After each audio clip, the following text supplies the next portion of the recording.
All right, what is going on, people? You know that sound. It is the Unfiltered Band. Means, yes, another episode of Unfiltered coming your way. This one, a little bit of an impromptu Friday live for you. Officially, this will go down as episode number 153 of Unfiltered. As always, you can jump on board the Unfiltered Revolution, and thank you, Unfiltered Band, by getting into the Twitter at Casey Stern, getting into the bio, and jumping on the YouTube channel. Like, subscribe, watch all the videos, the interviews, the conversations, the rants, the humor, and more. Comment, give your ideas for topics, guests, whatever you want for Jump On Board. And welcome to those who are watching with us live on Twitter today, and of course on the YouTube channel, and to most of you who will get this in the belated variety later today on a Friday, the 3rd of February, day after Groundhog Day 2023, over on Apple, Spotify, everywhere you get your podcasts. We are everywhere because of the great folks at Bet Online.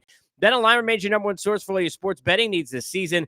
Everything from NFL playoffs to pro and college basketball, UFC, MMA, and more. You always get the latest odds, team matchup info, player news, and game trends over at Bet Online with live betting options, free contests, and live scores for almost any sport or game imaginable. Bet Online truly is the fastest and easiest way to bet all your favorite leagues and events. Head over to the website today. Use your mobile device to join and receive your 50% welcome bonus with your first deposit. Make sure to use the promo code BELIEVE, that's BLEAV, to receive your rewards. It's betonline.ag. That's betonline.ag, where the game starts. As we get started here, I wanted to do an ep today on some of the stuff and bounce around and hit a lot from the world of sports at the forefront here with the NBA All-Star rosters announced, and get into that and LeBron's chase. We'll hit some NFL, a little baseball, and maybe even some UFC along the way before we get out the door. As always, you can chat with us live or get it on the YouTube side. You can reply and get into the tweets. You can jump in the DMs and conversate along the way live or afterwards at Casey Stern on Twitter. I wanted to start with the All-Star game. You know, in getting a chance, I was blessed enough to cover and report at 3 or 4 of these. It's an unbelievable event. All-Star weekend for the NBA is handled so well, as so many things are by the NBA. And it's an unbelievable event that, you know, we chastise constantly before we get there and while we're there. We chastise that we don't think the rosters are correct, and I'm going to get into that. We chastise that, you know, not the right people are in the dunk contest. It's not exciting. It's not the way it used to be. The skills aren't the skills in the competition that we would like to be out there. The All-Star Saturday night isn't the way we want. The judges aren't the way we want. The performers aren't the ones we want. The halftime performers aren't the ones we want. The guys aren't playing hard enough, or they're playing too hard and it's just an All-Star game. And this is what we do. And the great part is, if you're a basketball fan and a fan of the association, you know, really, and no offense, and you know, the MLB All-Star game itself is probably the best one and has been for a long time, but nobody's sitting there really debating the Pro Bowl, and certainly not now with the flag football nonsense it's become with the Mannings, who I love both, but God bless, right? Nobody's sitting there and, or as they say here in the South, bless it, which it took me about 8 days. I've been here 8 years to realize, you know, bless it down here in the South basically means, to those of you who, like me, might be from the East Coast or the Northeast, specifically in New York or Long Island, where I'm from, it basically means like you could go anywhere from, if you want PG rated ooh, or go F yourself. It's somewhere in the middle there, right? So like kind of bless it on this Pro Bowl thing. Let's be honest. All right. But nobody's sitting there debating the Pro Bowl, even when it was happening, except why the hell is it not still in Hawaii if you're a player, and why was it going to Orlando before they finally got rid of it? You know, nobody's sitting there in the skills competition tonight excited to see, you know, selfishly Horvat in an Islander jersey and all that stuff, and the hardest shot and the fastest skater and yada, yada. It's fun. It's great. The game itself doesn't mean anything. It's you know, look, you get 3-on-3, 2-on-2, use one hand behind your back. It's not going to matter. It is what it is. It really has never done anything for me. And to be honest with you, I don't think in my entire life as a hockey fan, which has always been, which surprises people, my favorite sport since I'm a kid, I don't think there's one time I've watched a full bell-to-bell hockey All-Star game. I don't. So to debate about anything sometimes is good. It's a good sign. Maybe for the NBA it's that way. But we complain about all of this every single year. I saw this covering it and being down there live and down on the floor, seeing it during these events, that people were still, you know, chattering, complaining, and tweeting, and so on and so forth. The first thing that needs to be said, and my old teammate over at Turner, and just as good a dude as there is, Stan Van Gundy, I know, tweeted this out yesterday before the rosters came out, and he's right. So I want to be fair and play devil's advocate on both sides of this, because I'm going to, you know, crush and talk about how I was crushed, because it's ridiculous that Jalen Brunson's not an all-star. But I do want to be fair about what Stan had tweeted out, and many will talk about every year, that we need to remember and maybe needs to be changed. And I'm curious on your thought on this, and tweet me at Casey Stern as you kind of think about this part of the rosters and the size. When you've only got a dozen dudes who can make it, and you're not doing the whole MLB, one guy from each team's got to get there, and the Raptors who miss out on Pascal Siakam and have missed out on Van Fleet in the past and have had years without one, and I went through years with as a Knick fan without one, and congrats to Julius Randle. I feel badly that we kind of forget and will discount that he gets to his second one here as a Knick, with the fact that Brunson probably should have made it over and instead of him if it wasn't going to be an addition to. It is handled differently. It is what team do you play for? Where is your team in the standings? That is not how the voting is handled in the NHL. That is not how the voting is handled in Major League Baseball for the All-Star Game. That is not how the voting is handled at whatever the Pro Bowl skills event is now. It's just not. That's not how it works. I mean, who knows how the hell that works, where you got a guy like Huntley who threw like 3 passes all season, who, is sitting there. I'm watching, people on social yesterday, and God bless them, talking to representing the Ravens instead of Lamar. What the hell are you doing? Like, how many quarterbacks were not available, right? What is this? Seriously. But you got to realize the MLB situation with all-star people, if you've been a fan of baseball as long as I have and covered it for a couple of decades like I have, you know that the MLB all-star game situation is a joke because you got 70 guys, sometimes 80 some odd guys, literally, by the time you're done with it, that become all-stars. The guys who can't pitch that day, guys who can't play, the teams don't want them to go, they don't want to go, and they get the team to say they can't go so they can back out and go be with their families because they've been to 6 and 7 of them, and they're not going to pitch anyway. What the hell do I want to go toe the line for that? The MLB All-Star Game, I'm sorry, and the handling of it in terms of how many dudes go has been a joke forever. The way it's handled in that way is ridiculous. I mean, I mentioned this before. There are times I get there and I would cover the home run derby, and I'm sitting there being like, what's he doing here? Thinking it's like a friend of one of the guys who's in the derby, and I find out, no, he just got added to the All-Star team 17 minutes ago. He already here. But the NBA, not that way. You got a dozen dudes. When you got a dozen dudes and you're playing with a dozen, it's hard. It is hard to not have snubs. And not just snubs, but guys who, in this case, like with Brunson, and I'm trying to be fair on both sides of this to what Stan was tweeting and what is accurate, you're going to have guys that absolutely, it's inexplicable and it is ridiculous. Forget unfortunate. It's ridiculous that they're not all-stars because they have put together an all-star resume. And it's not one guy who's SOL, right? Family show, because it's more than that because you only got 12 guys who are in. I mentioned Siakam, Brunson. We can go plenty of guys who don't get in, right? There have been times where we sit there and we're like, how is, I'm thinking years ago, DeMar DeRozan not expected, or how is it not Dame Lillard, or how is it not this guy, or how's it not? It happens every single year because you only got 12 guys. But here's my question to you. Does anyone care who wins the NBA All-Star Game? We didn't do the whole ridiculous garbage of like it counts, like baseball did, which thank God they got rid of that a few years ago. Bud Selig did a lot of good things for all the crap he gets, but the worst thing he ever did was that. Making the game count. It's an exhibition. It's a showcase. But the NBA is a showcase as well. Do I really need to have the roster be the same size and handled the same way as a regular game? Is that a big deal to you? Because it's not a big deal to me. Because here's what I'm saying to you, and I wrote this down to remember to bring this up. The NBA All-Star Game, to the game itself, to the box score, and I get the MVP and all that, but to everybody else who don't win the MVP and the car and the accolades and whatnot, to everybody else, right? That is just a game. It's one game. I'm telling you right now, right? If you're listening on Apple, Spotify, or podcast, or watching this live, I beg of you, I want you to try and think right now, get a pen and paper, wherever the hell you're sitting down, and I want you to tell me the last 5 winners, which conference won each of the All-Star games. And you can't be covering it, and you can't be a player. Good luck. You know how many of you are going to get that right? 0. And if you get that right, you should literally erase your hands from the medicine cabinet and go see a doctor, because that's creepy. All right?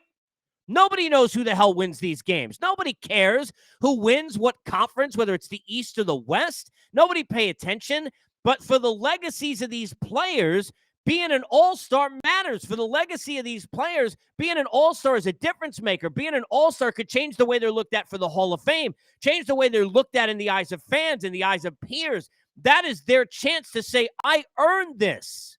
And Jalen Brunson deserves to be able to say that. Jalen Brunson, who everybody, pardon my French, shit on because the contract was too big and he didn't deserve it. And the Knicks got to overpay anybody. So they overpaid Jalen Brunson because what? He played in a Big East tournament or two at the Garden. So he must be the right guy. This is how people were talking. He's a winning player, but ... He was good when Luka was out, but ...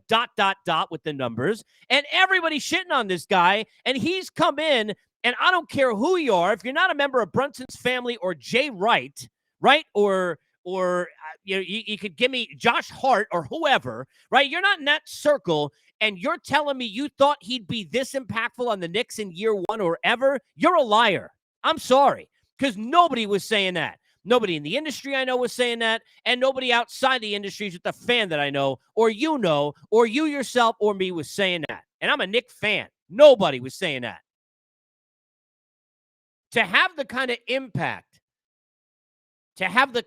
impact that this dude has had, to have the year he's had, statistically, the moments he's had. Go back to the last game against the Lakers. Yeah, they blew it in overtime, made some mistakes. I hate to say it, a costly turnover from Randall, a couple of mistakes by the offense. Jalen Brunson carrying the team. Jalen Brunson been the dude, and I love what Julius has done, but Jalen Brunson made everything work better, and he has been, let's be fair, it's like, no offense to Chris Childs or Charlie Ward or whatever, you're going back to like Mark Jackson the last time you're a Knick fan thinking, point guard, not point guard, and what Jalen Brunson has done. Guy deserves to be able to say he was an all-star. I don't care. The roster's got to stick at I don't care if there's 20 guys. Do you think a player would rather play 7 minutes, get a standing ovation from whoever's rooting from him, his family get to take the photos, get to be at the media day, get to say he's an all-star, but you're only playing 7 minutes in the game because the rosters are larger than normal? You can't play in many minutes, right? Like we can't, we got to have Kyrie out there, so you can't be out there. You don't think Jalen Brunson want to go? You don't think Jalen Brunson deserved to go? You don't think Pascal Siakam deserved to go? If they say, hey, dude, I'm sorry, but, KD going to be out there, right? So you can't be in that moment or whoever it might be. You don't think he wants to go? He can't be an all-star because the roster's got to stay the same size? Why is MLB allowed to be like 137 guys? And in the NBA, we got to have everything that small for the all-star game. To me, not about the game. It's about the anointment. It's about the accolade. It's about the respect that you put on the name for that half a season, and that is unfortunate. So I think everybody right in the whole Stan and anybody else who says, hey, look, the rosters are so small, we got to realize always going to be snubs, NBA, not the other all-star games. Fact. Those are facts for sure. But it's also right to say it's a goddamn joke that Jalen Brunson's not in the game. I'm sorry. But he'd rather be on the team. It's like the pitcher who gets to the All-Star game for Major League Baseball, right? Who's some, kid who's got a great story or whomever it might be. If it's like, think about comebacks in the last few years, the Daniel Bards or some of these great stories that we've had. Those guys don't care if they pitch in the, sure, they'd love to pitch in the game. But hey, Clayton Kershaw's pitching, so I can't go. You don't think they understand that? They get that. But they want to be able to have their family be there, to stand out there and toe the line, to have that moment where they earn that moment. Jalen Brunson earned that moment. Pascal Siakam, those guys earned that moment. It's the rosters in the game that needs to change. We're going to add play-ins. We're going to play in tournaments. The NBA is moving. And by the way, I'm not getting on them for this. They move three-point lines back and forth. They'll change rules. And they don't like the MLB lie about it. They're not sitting there being like, I don't know how the ball got changed or who did it, right? They're telling you, we're going to alter the game because we want things to be better, and here are the ways that we're going to go do it. Well, if that's the way you're going to be about everything else, do it about the All-Star game, because the respect on the name and the respect on the career is bigger than one game and one box score and how many minutes Jalen Brunson was going to play in that All-Star game. And you can put that in your pipe and smoke it and share that with all your friends, whether you're on Apple, Spotify, everywhere you get podcasts, or here live on Twitter. Because I'm telling you, you don't tell me a more honest, people, give takes, which is a bunch of bullshit, and go out there. It's like Chandler Parsons, who I'm going to get to, played like 14 minutes in his career. And I'm glad he got a nice career on this side and they're on television. That's wonderful. right? No offense. I don't know you personally. You played like 12 minutes. You're on the injured list more than Brian Roberts during the course of his career. And I love you, B-Rob. Sorry. But, and you're telling me that LeBron should be anointed because of this, that, whatever. Who the heck? Who is you, as Chris Rock would say? Really? But time for some realistic takes. So go take that and go share it with everybody you know, because it's the rosters that should be changed so these things don't happen again. I think it's not about the box score of the game. It's about Jalen Brunson deserves to be able to say, I deserve to be an all-star. Let's get to Parsons. And it's more about, LeBron and the chase that he's making. Yeah, I dealt with this with the Baseball Hall of Fame forever, and I think about recently with Harold Baines. With the committee that got Harold Baines in, if you're not a baseball fan, Harold Baines, a lifer, was a really good player, a terrific guy in the game, an ambassador, and all those things. He's not a Hall of Famer. He shouldn't have been a Hall of Famer. And a committee, well after he was gone, well after he missed on the regular vote, got him in because he had some friends on there, mainly Tony La Russa. And then you got to sit there and you got to shit on the guy because you can't lie. You're like, no, Harold Baines can't be in the Hall of Fame, but he is, and it's not right. And here's who should have been instead. And you find yourself getting on a guy instead of pushing a guy. It's like if you don't think Dale Murphy belongs in the Hall of Fame, which is certainly okay if you don't, and there's an argument on both sides, you almost find yourself being stuck like saying bad things. It's like an arbitration hearing for a fan or member in the media when you're dealing with the Hall of Fame. So I'm going to sit here and tell you that, no, I don't think, sorry, Chandler Parsons, that LeBron, which he's going to, having the all-time scoring mark and passing Kareem, which he's going to, means that it solidifies, bar none, end of argument, that he's the greatest all time, because that's just not how it works. And who is you? Because I watched Michael Jordan destroy my Knicks, because I watched Michael Jordan's career, and because, look, what the hell do I know? Certainly I covered it, and I play it on my own, but nobody's sitting there, putting me on an all-star team, right? Except that, like, the CYO.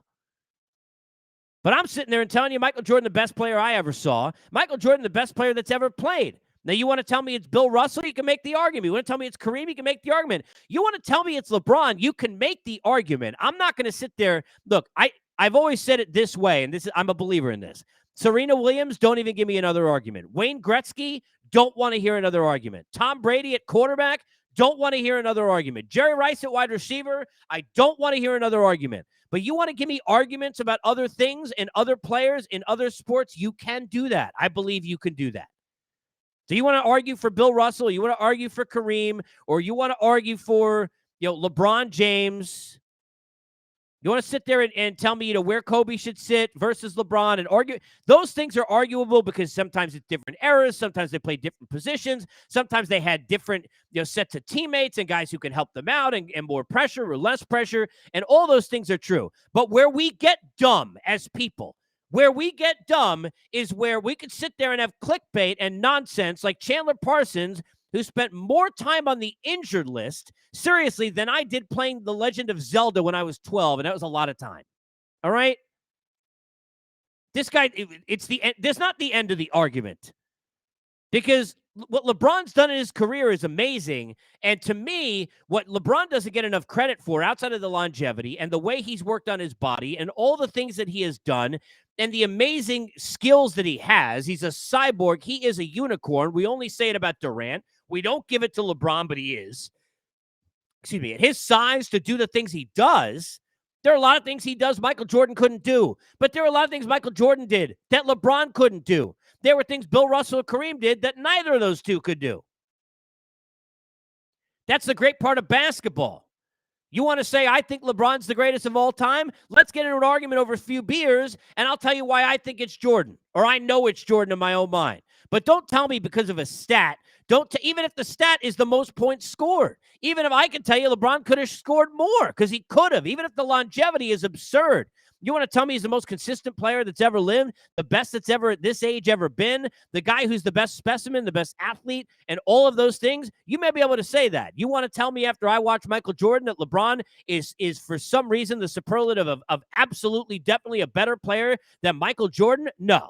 You want to say a better career because you want to give me amount of finals straight and the longevity and the points? There's a difference between better career statistically, which, by the way, is still an argument to me, than saying best player. Sorry, not going to happen. Sorry. It's not there. So enough with that, because that is ridiculous. But give LeBron his flowers and give him his due because he deserves it. What he has done, the most impressive thing to me with LeBron is that what people don't understand and give enough credence to. Imagine Michael Jordan. Imagine Michael Jordan. And Adolfo, appreciate you. Gets in enjoying the show. Thank you. Give you a shout out. When you are sitting there and you watch social media and how it changes players and athletes. Imagine Michael Jordan and his career in the flu game and all that through social media. And you think about it in terms of imagine how much people would be going crazy about all the great things that Michael Jordan did. Like people would be just losing their minds. And that's all true. But what we don't think about is the additional amount of pressure, not like it looks like Mike couldn't have handled it, but it's fair to say the additional amount of pressure and the hype machine and all of that social media brings that Michael Jordan didn't have to deal with. We don't give enough credit to LeBron James for the fact that this dude was sitting there at like 13 years old having to practice autographs in high school with his games on TV, and everyone and their mother, the only other player that I can imagine that's been close in the time I've covered it, and I don't think people who aren't baseball fans or cover it realize this, and that's why it's such a great story what he's done with his career, but Bryce Harper dealt with this. We heard he like blew a kiss at somebody like in high school, whatever it was, and people were like on him, like we didn't even know, like it was amazing. I remember he overthrew a cut-up man at the Futures game, and there were people talking about for like hours afterwards, all right? LeBron lived that life. For LeBron to even reach near the expectations he had is absurd. But he didn't just nearly reach it. He didn't just reach them. LeBron James exceeded the expectations times, I don't know, 1,000. That is the most incredible thing LeBron James has done. It won't be the scoring title or the finals or the things that are easy to pluck, which certainly are monumental and going back to the accolades, pinpoints and benchmarks of his career. But the fact that LeBron James had all of that hype to the level in social media in which it was just getting hot and he was the hottest thing going in sports. He was the one, we always want to shoot everybody down. I remember Steven Strasburg struck out 13 Pirates in his debut. I'm on the air taking calls. What the hell are you doing? Sitting there sucking up to Steven Strasburg. I could strike out 13 Pirates. That's how people were treating it. And it's like, this is just how we are. We want to knock people down. We don't build people up in this world. That's why it's shitty and sad how most people treat other people in this world and why 97% of the people that we all know hate it. Those are the numbers are fake. It's 2023 and 2 and 1 all the way back to 2020. But if we're being real, what LeBron has done to exceed expectations to the level he has, that's probably the greatest thing he's done. But I want to hear Chandler Parsons especially, or anyone, tell me that because he gets this mark, that means it's an if that. That's not 2 + 2 = 4, right? That's not 5 × 5 is 25. And I'm sorry, I've been practicing a lot with my son. I'm working on it. But that is not definitive. So throw that out the window. Enough with that, with the clickbait. Seriously, Chandler Parsons, really? Are you kidding? Are you kidding me? This is what, speaking of fake, I love people like now. Nobody says stuff about a guy like that now. Like, it's like, okay, like the shows he's on. And I know some of the people that, and like some of the people that on the shows he's on, and I don't know him. But like, I was around the NBA for years, and I heard plenty of players that are past and still present talking a lot of shit about that dude and the lack of what he played and the money he made. Where are they now? Going on his show, sitting there following him on Instagram. I hate that crap. I hate people who are fake. Can't stand it. Pitchers and catchers reporting here in a few days for MLB. We'll have a lot of shows coming up on that on Unfiltered. I think, to me, what I'm curious about, and hit me up at Casey Stern. I'm going to do a show on this next week. I'm going to do a show on the 10 biggest questions heading into spring training. What do you think are the biggest question marks that are out there between now and when pitcher and catchers report? We're going to get into a lot of WBC. I'm excited about that this time around, certainly, especially with Trout and others involved in some of the rosters. I'm sure you are. But I am curious because we deal with familiar faces in new places, new managers, teams on the rise, teams that have expectations, question marks of injuries, depth charts, position battles. What is the biggest question? What team do you root for? What's the biggest question for your team I will mention and include you guys in that podcast. I want to hear from you. Get me on Twitter at Casey Stern or in the comments on YouTube if you're listening, Apple, Spotify, everywhere you get your podcast for all of that. And we'll talk about that and much, much more. On the NFL side, I'll also next week get into a preview of the Super Bowl. I'm not talking about the Pro Bowl and flag football. Apologies to all involved. No apology for this. We are happy to be with you. Thank you to all of you who support us here at Unfiltered. Get on the Unfiltered Revolution at Casey Stern on Twitter, YouTube, Apple, Spotify, everywhere you get your podcasts. And as always, we at Unfiltered are presented by our good friends at BetOnline.